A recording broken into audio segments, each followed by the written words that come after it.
ये कहानी है चंबल के एक छोटे गांव में रहने वाले मनोज कुमार शर्मा की, जो अभी बैठकर 12वीं के एग्जाम के लिए पर्चियां बना रहा था। ये सच्ची कहानी तब शुरू हुई जब मनोज के पिता को नौकरी से निकाल दिया गया। दरअसल जब उनके सीनियर ऑफिसर ने उन्हें कहा कि इस फाइल पर अभी तक साइन क्यों नहीं हुए, तो उन्होंने कह दिया कि ये काम अभी तक हुआ ही नहीं तो मैं इस पे साइन कैसे कर दूं, ये घूसखोरी वाले काम मुझसे नहीं होते। वो तो आगे से अपने सीनियर ऑफिसर को चप्पल से पीटकर घर आ गए थे। रात को मनोज के पिता फैसला करते हैं कि वो हाई कोर्ट जाएंगे, पर अगर वो चले जाएंगे तो उनका घर कैसे चलेगा। अगले दिन मनोज का पेपर था और उनके गांव में जो स्कूल है वो वहीं के विधायक का है, जिसमें टीचर खुद बच्चों को चीटिंग कराते। पर आज जब ये सब हो रहा था, नया डीएसपी स्कूल में आ गया। स्कूल का प्रिंसिपल डीएसपी को चुप कराने के लिए रिश्वत देने की कोशिश तो करता है, पर डीएसपी ने उसे ही गिरफ्तार कर लिया और पूरी 12वीं क्लास हो गई फेल। अब इस बात से मनोज के पिता को कोई फर्क नहीं पड़ता और वो चले गए अपना घर बार छोड़कर हाई कोर्ट। घर चलाने के लिए मनोज और उसका भाई जुगाड़ चलाने लगे। ये गांवों में चलने वाली एक जुगाड़ वाली गाड़ी थी, पर उनके रास्ते में फिर से विधायक के लोग आ गए, क्योंकि अगर वो एक जुगाड़ चलाएंगे तो विधायक की बस में कौन बैठेगा। उस आदमी ने जैसे ही उनकी सवारियां ली, मनोज के भाई ने उस पर अपने बाप की तरह ही चप्पल चला दी। अब विधायक से पंगा लेना उनको भारी तो पड़ना ही था। विधायक ने उनको गिरफ्तार करा दिया। यहाँ उन दोनों भाइयों की पुलिस वालों से बहस हो गई। पुलिस वाला मनोज को कह देता है कि जा कर ले, कुछ भी करता क्यों नहीं। मनोज सीधा भागकर नए आए डीएसपी दुष्यंत सिंह के पास गया। वो उनके घर के बाहर चिल्लाने लगा। दुष्यंत उठकर उसे कह देता है कि जाओ कल सुबह आना, पर मनोज की जिद देख और पूरी बात सुन वो उसके साथ चलने को राजी हो गए।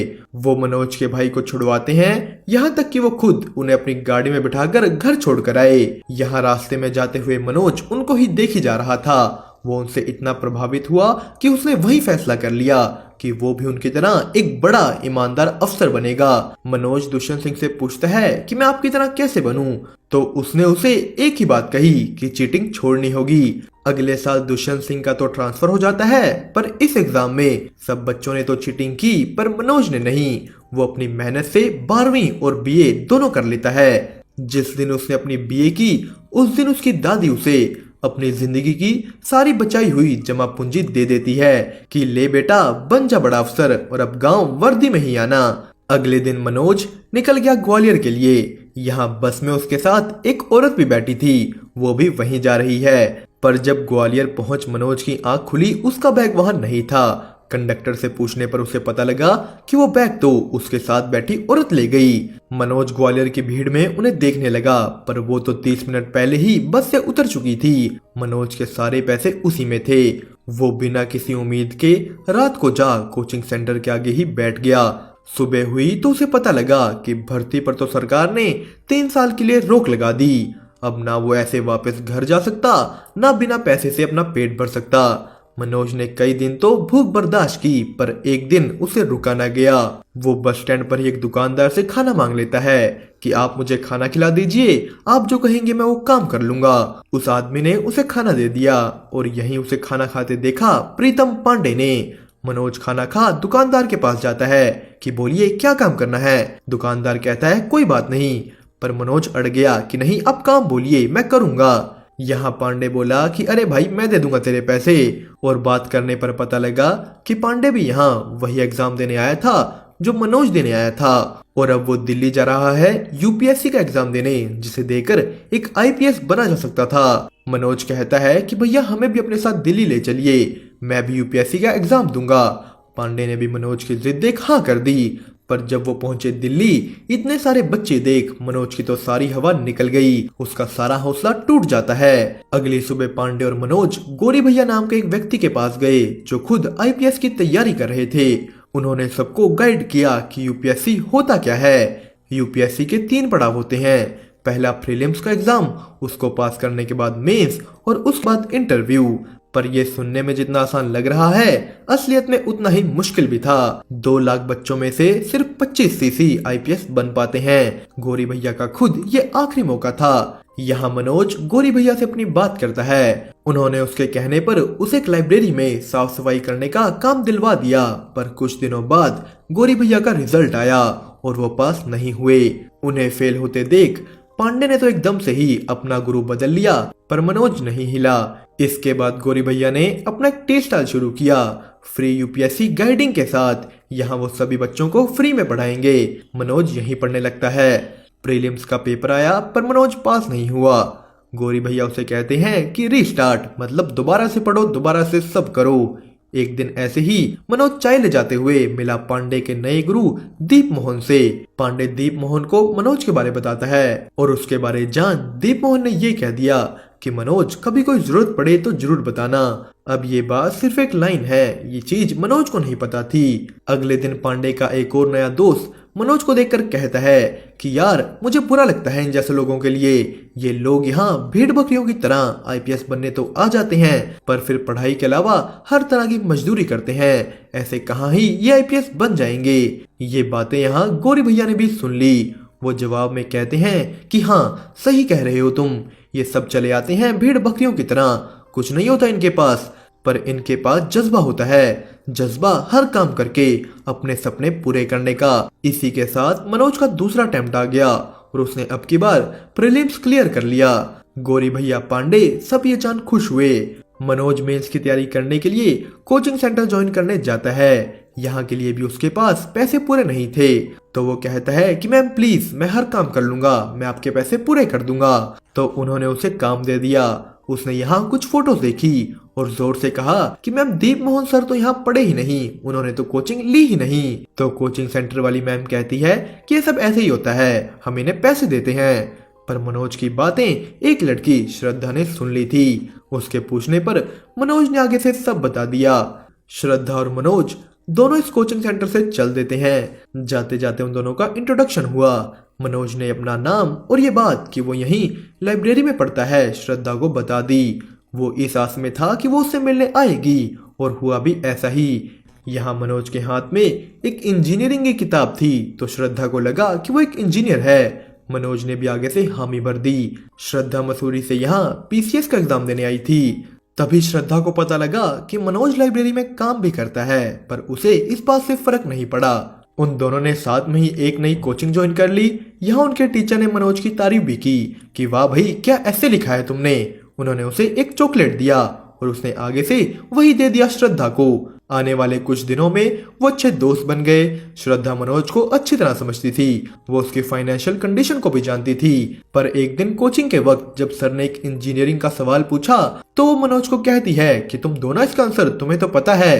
पर यहाँ उसके सामने ये सच आया कि मनोज ने इंजीनियरिंग नहीं बीए की थी। उसे इस बात से बहुत दुख हुआ कि मनोज ने उससे इतना बड़ा सच छुपाया। उसी दिन मनोज की लाइब्रेरियन से लड़ाई हो जाती है। वो मनोज पर बेईमानी का आरोप लगा रहा था। मनोज ने लाइब्रेरी छोड़ दी, क्लास में आना छोड़ दिया। वो एक आटा चक्की चलाने लग गया था। पांडे उसे कहता है कि भाई जाके श्रद्धा से सॉरी बोल ले, वो प्रीलिम्स के लिए मसूरी जा रही है। पर मनोज का कहना था कि अब तो मेंस करके ही सॉरी बोलूंगा। पांडे मनोज की रहने सहने की हालत देख बहुत दुखी हुआ। वो कहता है कि भाई जिद मत कर, काम का छोड़ और पढ़ ले वरना फेल हो जाएगा। पर मनोज का पेपर उसके हिसाब से बहुत अच्छा हुआ। उसे यकीन था कि वो पास हो जाएगा कि तभी उसे पता लगा कि वो तो गलती से टूरिज्म की जगह टेररिज्म पर ऐसे लिखाया है। वो दूसरे अटेम्प्ट में भी फेल हो गया। अगले कुछ दिन वो किसी को नहीं मिला, किसी को नहीं दिखा। मनोज सीधा मसूरी पहुंच जाता है श्रद्धा को मिलने। वो उसके घर गया पर घर पर कोई नहीं था। सभी उसकी बुआ के घर शादी में हैं। उनके नौकर ने मनोज की श्रद्धा से बात कराई। मनोज श्रद्धा से माफी मांगता है। श्रद्धा के पूछने पर उसने उसे यह भी बताया कि वो मेंस में फेल हो गया, पर उसकी यहाँ आने की असली वजह थी श्रद्धा को आई लव यू कहना। वो श्रद्धा को कहता है कि अब तुम भी बोल दो, फिर मैं सारी दुनिया उलट पुलट कर दूंगा। पर श्रद्धा तो उनके नौकर को कह देती है कि मनोज को वापस दिल्ली भेज दीजिए। मनोज दिल्ली की जगह अपने गांव जाता है। यहाँ उसे पता लगा कि उसकी दादी अब नहीं रही। उन्होंने सबको मना किया था कि ना मनोज और ना मनोज के पिता को उनकी मौत के बारे बताया जाए। उसके घर की हालत भी ठीक नहीं। मनोज को अपने साथ साथ अब घर को भी संभालना होगा। उसे उनके लिए आईपीएस बनना होगा। वो दिल्ली वापस आ दिन भर आटा चक्की में काम करता और रात को पढ़ाई। तभी उससे मिलने उसके पिता आते हैं। वो भी उसकी हालत देख कहते हैं कि बेटा मैं विधायक के साथ घूसखोरी वाला काम कर लूंगा, तू मेरे साथ घर चल। तो मनोज उन्हें कहता है कि पापा कैसी बात कर रहे हैं आप, हम ईमानदार लोग कभी हार नहीं मानते, सब ठीक हो जाएगा। वो फिर से अपने कामों में लग गया। एक दिन श्रद्धा कोचिंग क्लासेस में वापस आ जाती है। उसने मनोज को कहा कि उस दिन तुम्हारी कॉल के 1 मिनट बाद मैंने दोबारा कॉल की थी, पर तब तक तुम जा चुके थे। श्रद्धा मनोज से बात करना चाहती है, पर मनोज ने उसे कह दिया कि हम प्रीलिम्स के बाद बात करेंगे। इसके बाद श्रद्धा मनोज को कई महीने नहीं मिल पाई और फिर आया प्रीलिम्स का रिजल्ट। पांडे तीसरी बार फेल हो गया। श्रद्धा उससे मनोज के बारे पूछती है, जो रिजल्ट देखने तक नहीं आया था। श्रद्धा मनोज का एड्रेस पूछ उस तक पहुंच गई।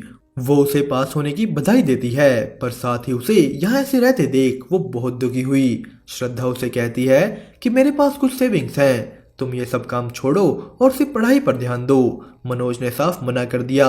उसके ऊपर अपने घर की भी जिम्मेदारियां हैं, उसे सब संभालना था। अब इस वजह से हुआ वही जिसका श्रद्धा को डर था। मनोज मेंस के एग्जाम में फेल हो गया, पर फिर भी रात के 2 बजे श्रद्धा मनोज के साथ बैठी है, उसका हाथ पकड़े। अब ये चीज नशे में पांडे से देखी नहीं गई। वो मनोज को साफ साफ कह देता है कि श्रद्धा जो आज तेरे साथ है, अगर वो ना होती तो शायद तू पास हो जाता, और ये भी तुझे छोड़ जाएगी अगर तू आखिरी अटेम्प्ट में फेल हो गया। श्रद्धा उसकी एक कड़वी बातें सुन रोती हुई वहां से उठ गई। वो मनोज को कहती है कि तुमने कहा था ना कि अगर मैं आई लव यू बोल दूं तो तुम पूरी दुनिया पलट दोगे, तो जाओ पलट दो दुनिया। मनोज सीधा भागकर दीप मोहन के घर जाता है। दीप मोहन ने उसे उस दिन कहा था ना कि कोई जरूरत हो तो जरूर बताना। मनोज यहाँ उन्हें बताता है कि उसे मेंस क्लियर नहीं हो रहा, तो दीप मोहन ने कहा कि हाँ, मेंस क्लियर करना सबके बस की बात नहीं है, तुमसे भी ये नहीं हो पाएगा। उसने ये बात प्रूव भी की कि तेरे से नहीं होगा। गौरी भैया ये बात जान बहुत गुस्सा हुए। वो मनोज को कहते हैं कि अब तुम पढ़ाई के अलावा कुछ नहीं करोगे, तुम्हारे घर पर पैसे हम भेज देंगे और तुम एक शब्द नहीं बोलोगे।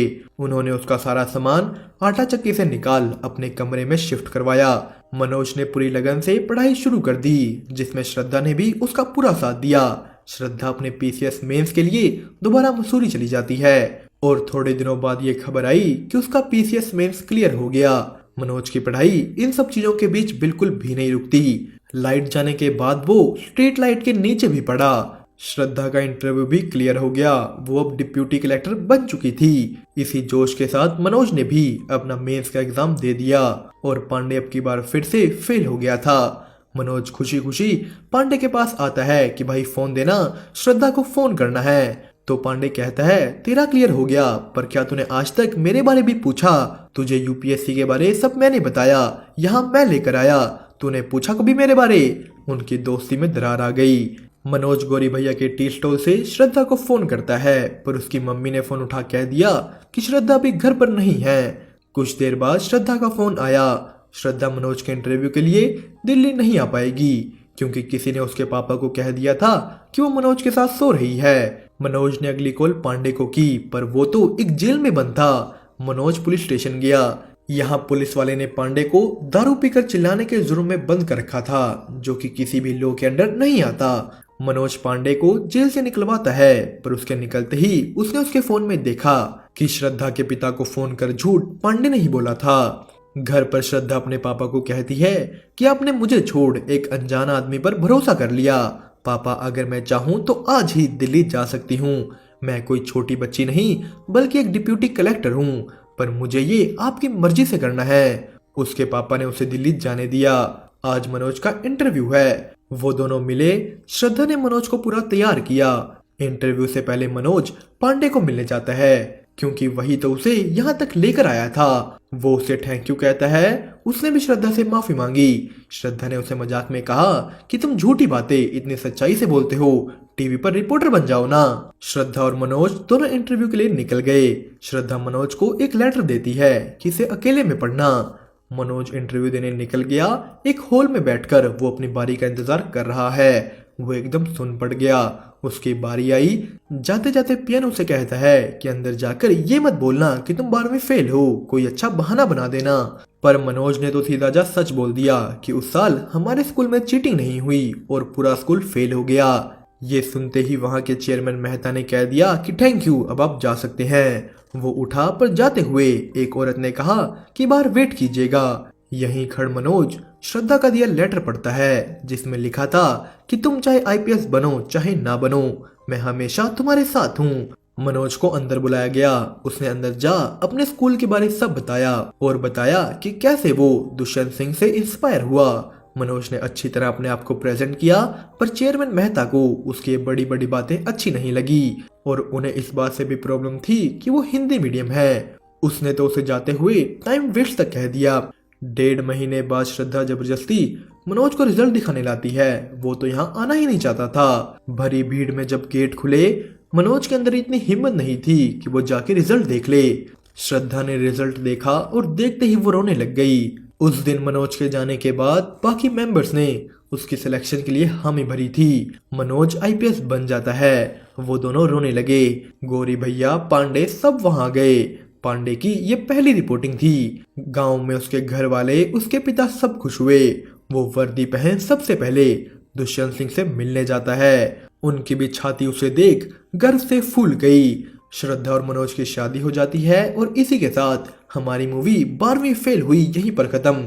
दोस्तों, आपको इसकी एक्सप्लेनेशन कैसी लगी हमें कमेंट करके जरूर बताना। साथ ही साथ वीडियो को लाइक और चैनल को सब्सक्राइब करना मत भूलिएगा।